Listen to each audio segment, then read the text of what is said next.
Hello everybody, welcome to the NPTEL course on customer relationship management. We are in week 5 and we were discussing CRM in B2C markets, and in this particular video we will continue on that.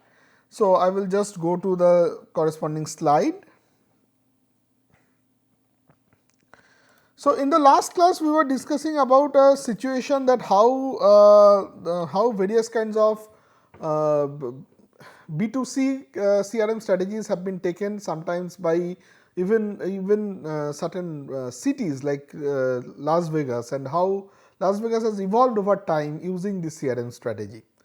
In this particular video, we will be talking about other aspects of customer relationship management in the B2C context. So, one of the things that is majorly important in customer relationship management is not to lose customers. So, retention of the customers becomes one of the major challenges. And what are the cost of losing a customer? When you lose a customer, what do you actually lose? So, one of the major cost is your future cash flow reduces. So, that is one of the major thing that happens, that your future cash flow reduces. That means whatever money that you can expect in the future will not come. So, money comes down. That is number one. Then ROI of new consumer is much lower, because why? Because we have discussed about that the cost of acquiring is generally higher than the cost of retention. So, if cost of acquiring is generally higher than cost of retention, it becomes difficult for a company to ensure that if all my customers are leaving after a certain period of time, for example like apps.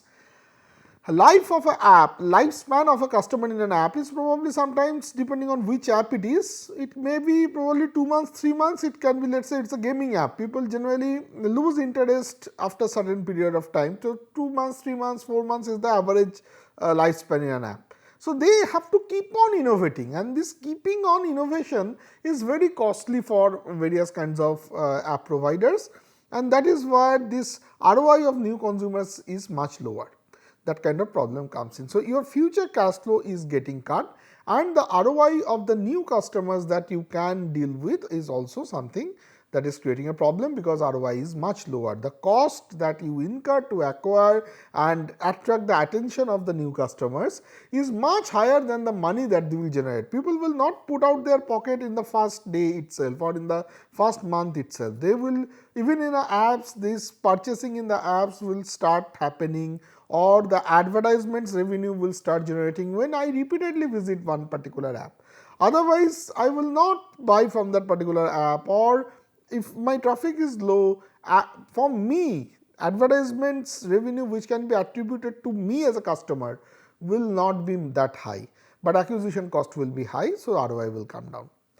Then another problem of cost of losing a customer is basically servicing becomes cost effective when you keep the customers for longer period of time. If you lose the customer, then servicing of a new customer becomes difficult.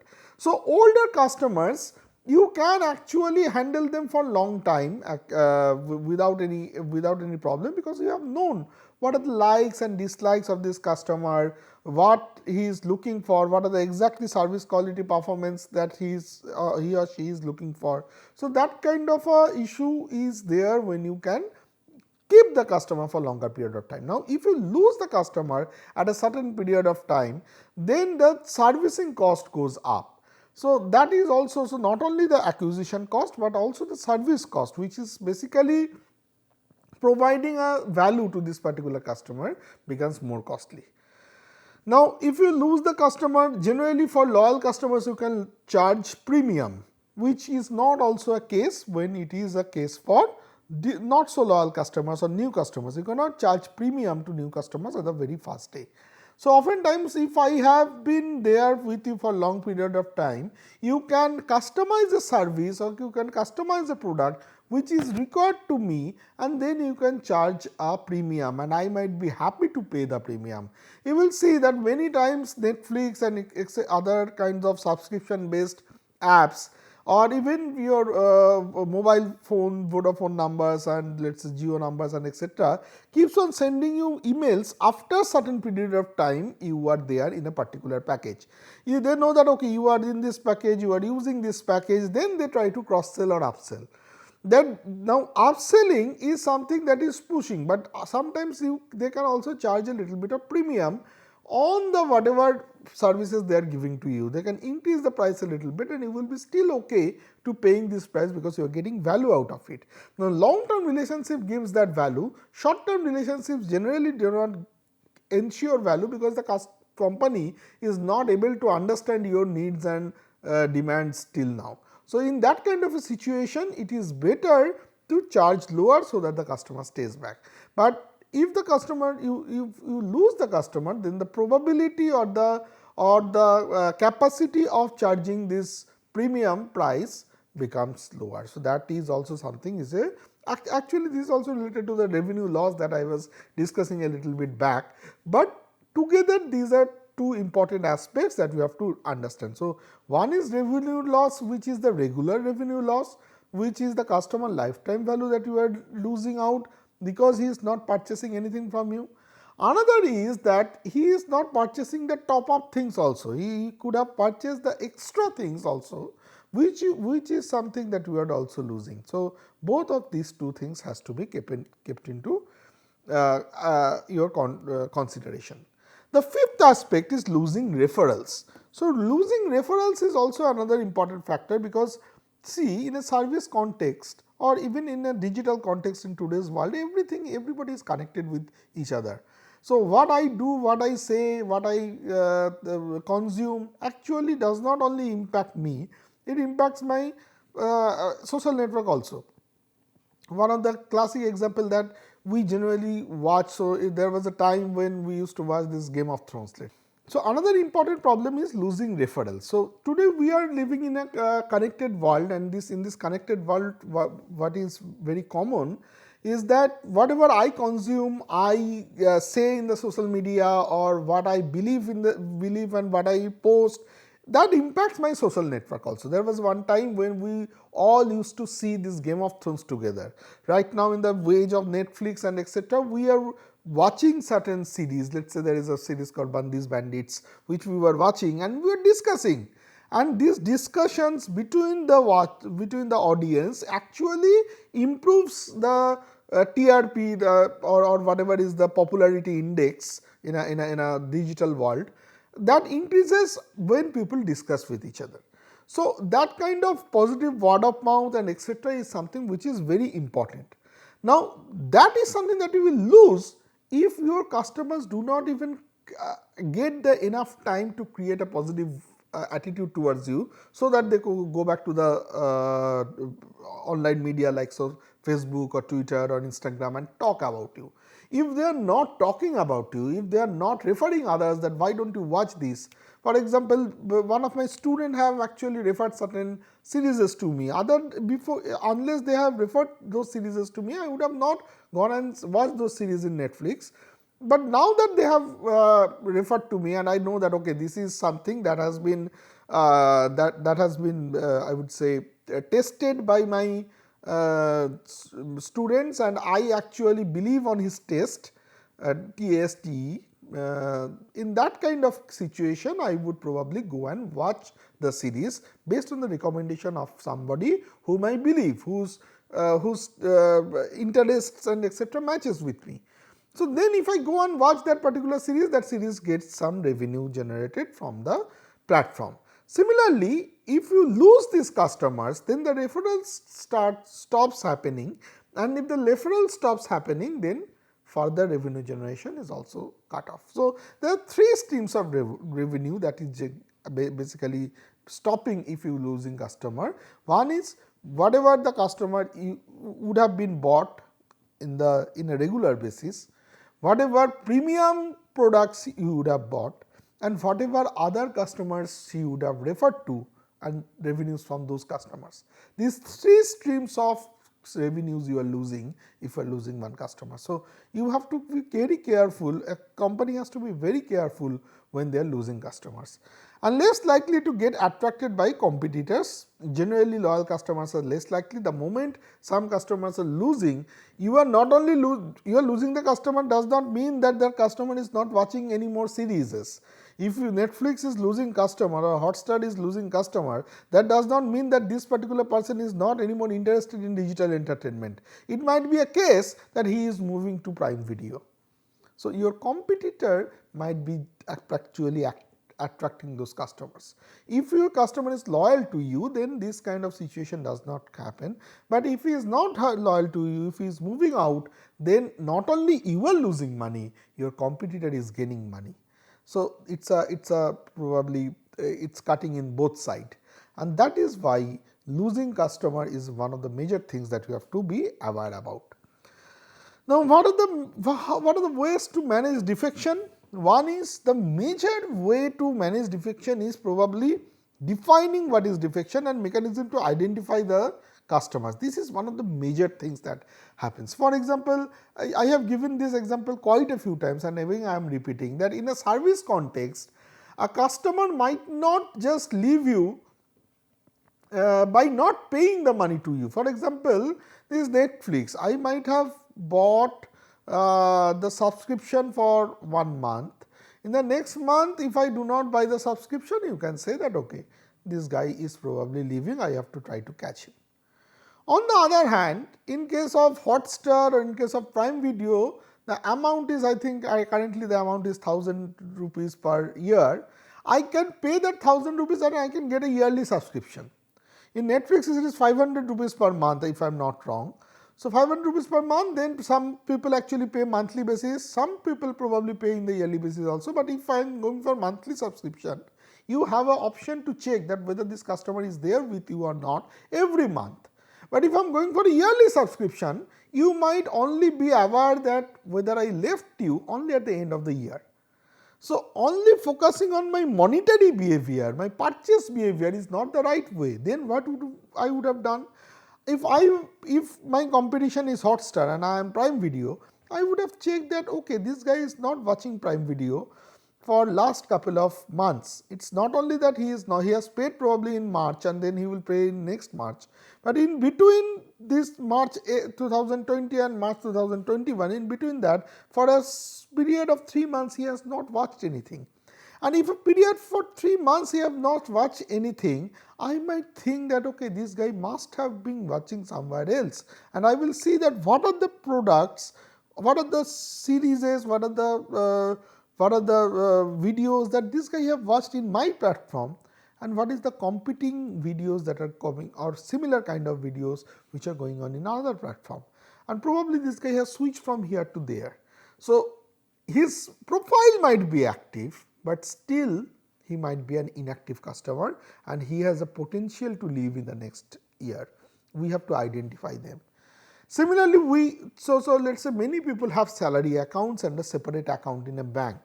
Salary account is the account where their company, their organization, even today, even in the age of this internet banking and etc., oftentimes companies says that okay, why don't you open this particular bank account in this bank only, because we have a tie-up. So, you have a salary account and you have a separate account, and the second account is where you get all the services, and the salary account is an account in a nationalized bank. Sometimes you are not so happy with the services provided by the nationalized banks.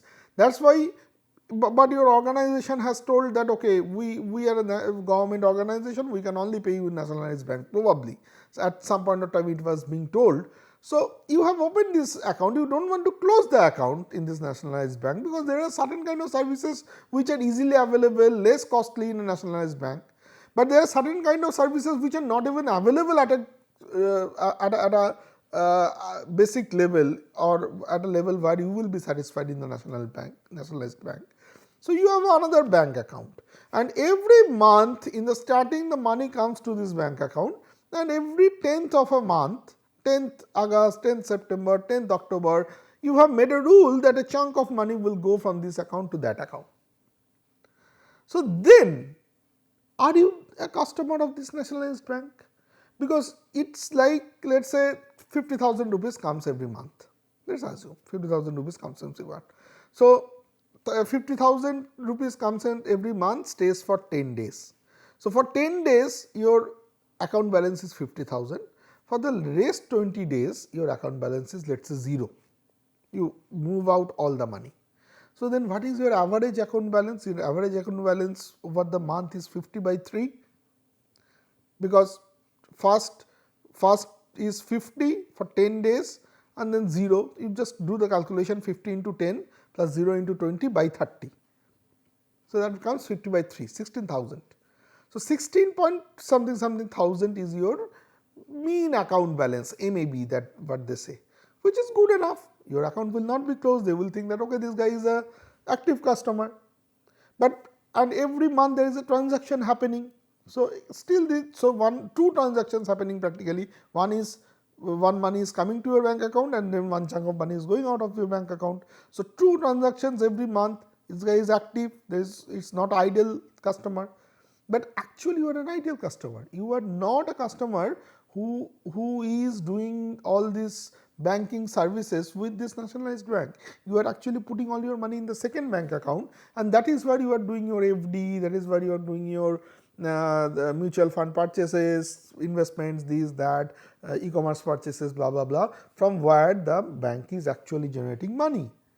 So this guy is only getting 10 days interest. That's the only income that he is getting from you. So basically you are not a customer, and this is something that has to be detected carefully. So defining a defection is one of the major criteria. How do I define that this guy is not my customer anymore? That becomes a major criteria. Then the third step is trying to stop defection. First is you have to find a mechanism to identify and define the defection, and third is trying to stop defection. So you try to stop defection using multiple strategies. Now there can be certain loyalty generating strategies, there can be certain strategies where the exit you do an exit interview and you try to find out what are the causes, and you try to probably fulfill the gap of whatever your service level is and your customers expectation is. For example, when you try to do mobile number porting, the respondent, the representative from the mobile company will probably, the SIM company, the connection company will call you and say that, why are you leaving, we will giving you this kind of offer, that kind of offer, if you pay 400 rupees per month you will get 5 GB free, this calls free, blah blah blah. So he will try to do something to make sure that you stay back, because by giving you that offer for one time period, he is trying to ensure that you will stay for another 12 months. We do not think of switching mobile phone every day, no. We think after we get dissatisfied up to a certain level, we generally think of. So if I can push you a little bit higher of that satisfaction level, then I am okay for next 6 months, and next 6 months I will be making some money out of you. So that is something that the companies know, and that is why they try to stop defection by luring you. Sometimes it is a sustained process, like sending you certain kind of offers, benefits, information, pantaloons and etc. Let us say send you the new arrivals. You get the information of the new arrivals if you are a loyal customer. Why? Because they know that, okay, this guy values these new arrivals, they will actually come and buy the new arrivals, and they do not want to jostle in the crowd. They want to have a peaceful environment when they come and do the purchasing. So whenever the new arrivals comes, you get the message. So all of these kind of strategies are basically trying to stop defection. Then you have to also know the outside view of the defectors. So you have to go and talk with the defectors who have already left your company. One major focus we have been talking about till now is till this customer is with you. But even there will be some customers who will be leaving you silently. There are in fact most customers who leaves you silently. You do not even come to know that this guy will be leaving, and you all of a sudden you see that, okay, he is not coming to your store or your e-commerce platform anymore. So these are the outsiders who are already defected and gone to somewhere else. You have to go and talk with them. You have to find information about them, that why did they leave you. It's your job to find out that. So some customers will be telling you upfront and some other customers will not be telling you upfront, and it is very important to find out that why customers have left you. Early defection is an early warning. So, somebody who is leaving your company very soon is an early warning that is good for you practically. It is better that you can track them and you can find information for them. If you can change them, say these particular customers in their attitude and etc. positive towards you, the probability that you can retain this customer goes up. Then you have to chalk out the reasons for customer, you have to do the service investment, service quality investment correction, and let some of them go. Some of the customers are not so good customers actually. We are talking about in a B2C environment. Remember, there was a Best Buy case, and there were some angels and there were some devils. So, one important thing out of all these things that I am trying to say is there will be still, whatever you do, there will be some customers which are not profitable enough. It is better to let them go. Sometimes it is better to identify these customers that okay, whatever I do, I will not be able to satisfy him, either because his willingness to pay is very low or his service expectations are very high, not applicable in our context. So, I have to probably let them go. So, this balance, that whom I will let go, whom I will not let go, and which kind of customers who have already left I will try to pull them back, these strategies together creates your retention plan. We have to deal with that accordingly. Next is, what is the managing of defection and leaving?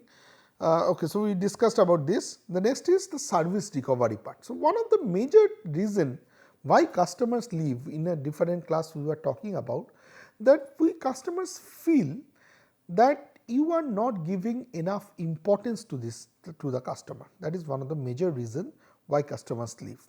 So, that is where this service failure and service recovery comes in. Service failure is what? Service failure is something where there is a service expectation.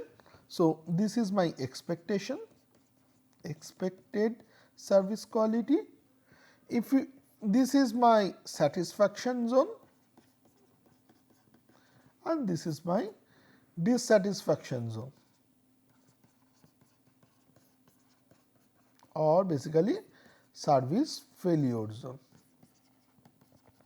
So, this is the place where service failure happens, and when I do service failure, I have to do something, some strategies to improve the customer's attitude towards me, and those kind of corrective measures are called service recovery measures. There are various service recovery. For example, let us say you have gone to an airport and you reached the airport and you found that your plane is delayed, and your plane is delayed for probably 2, 3, 4 hours. Now, if the train is flight is delayed, plane is delayed for 4 hours, the flight is delayed for 4 hours, it becomes, you become very annoyed, very pissed off with this particular airline agency or something.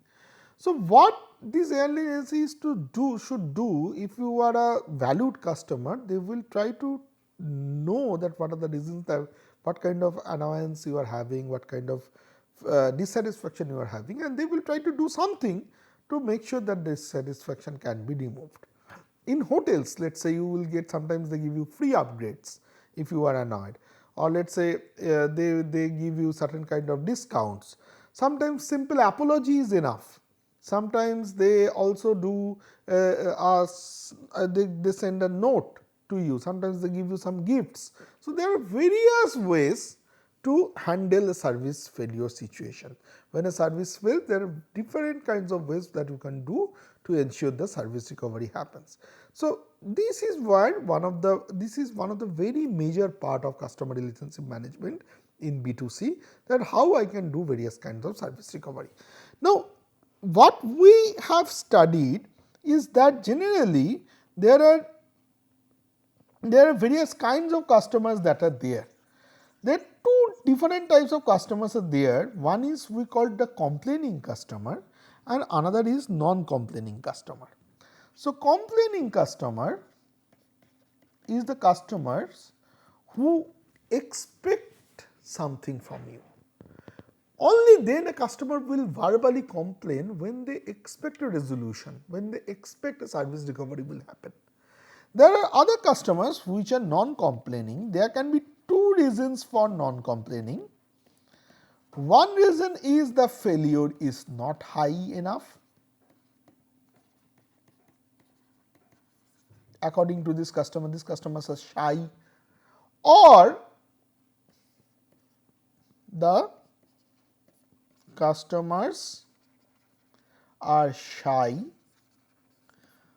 or they are silent. So, as long as the failure is not high enough, you are fine. If somebody is not complaining for minute reasons, you are fine. But if you such think, and this is very critical, that you as a service manager know that this service failure is not high, not small, it is not a trivial issue, but still this customer is not complaining. If that customer is not complaining, you should not take that as granted.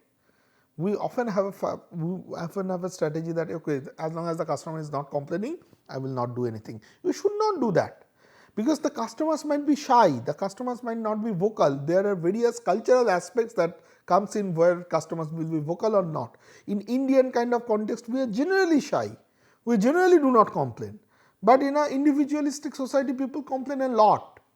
Now, the fact that I am generally do not complain does not mean that I will still stay with you. I will silently leave. And it has been seen that most customers silently leave. You will not even know, and that is a very huge harm to the company, because company has no scope to improve. If you silently leave, if you keep on, if your customers keep on sacrificing, keep on probably handling your service failures, keep on forgiving your service failures. So, forgiving is another thing. Somebody is shy and remaining silent does not mean that he is forgiving, and he might forgive once, he might forgive twice, he might forgive thrice, but after a certain period of time he will not forgive, but still he will remain silent. What he will do actually, he or she will do is he or she will silently leave. And that is a situation where you have no scope of service recovery. So, this is very important. People are not complaining does not mean that your service quality is good or you are doing good job. You have to think about that carefully. We oftentimes various companies or the managers, service managers or customer care managers actually post this information, that how many calls are coming, how many complaints are coming. Complaints are coming less does not always mean that you are doing better. Complaints are coming less along with your higher purchase situations or higher customer rating or positive word of mouth, both together gives you an idea that, okay, you are doing good. If the second one is not happening, the first one alone is not a signal of good quality. That is number one. Now, some people are complainers. They actually ask for some resolution. They complain because they want some resolution. And there are customer relationship management strategies where people, their researchers, but say that what kind of channel they will choose when they want. So, when people are complaining, they have different kind of motivations of complaining. So, for example, one complaining is resolution. If I look for a resolution from you, I will private message you, I will email the company, something like that. Sometimes I will do a phone call also. If I want to vent,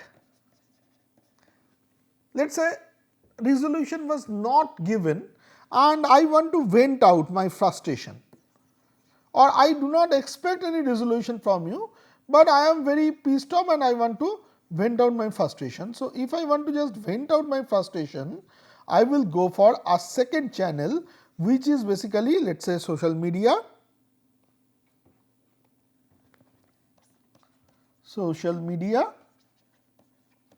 or even phone call. The advantage of phone call is that so even in resolution we go for chat, but in the advantage of phone call is I can shout towards this. Obviously, that is not an expected behavior from a customer, but oftentimes customers think that, okay, if I do a phone call, I can shout, and that depends on the perceived power situation of this person also. If he thinks that he is very good in communication, he can speak loudly, he does not feel shy to behave badly with some persons, he will vent out in a phone call. Other people will use social media. Then the third one is vengeance. So, where I am trying to take take steps against you, I want the harm of the company. Again, that is a place where I will go for social media. And in a social media, I will probably go for social networks rather than my own channel. I will go for as many channels as possible. So, the choice of the complaining customer's channel is also sometimes say that what he is wanting, either whether he is looking for a resolution or whether he is looking for venting out or whether he is looking for vengeance. And now, given that what various companies are doing right now is because these two are potentially harmful, they are creating their CRM strategies here, and that is what this social CRM that we are discussing about comes in. That because these are potentially harmful, if I put my CRM managers in the social media, then I can make sure that this vengeance happens less, the venting out happens less, and less harmful effect comes on my brand name. So, social CRM is one strategy to ensure this kind of complainers can be managed. In the next video, I will talk about service recovery strategy in further more detail. One is managing the complainers. Now they have what kind of resolution can be given. I will probably discuss in this next video. Thank you very much for being with me. See you in the next video.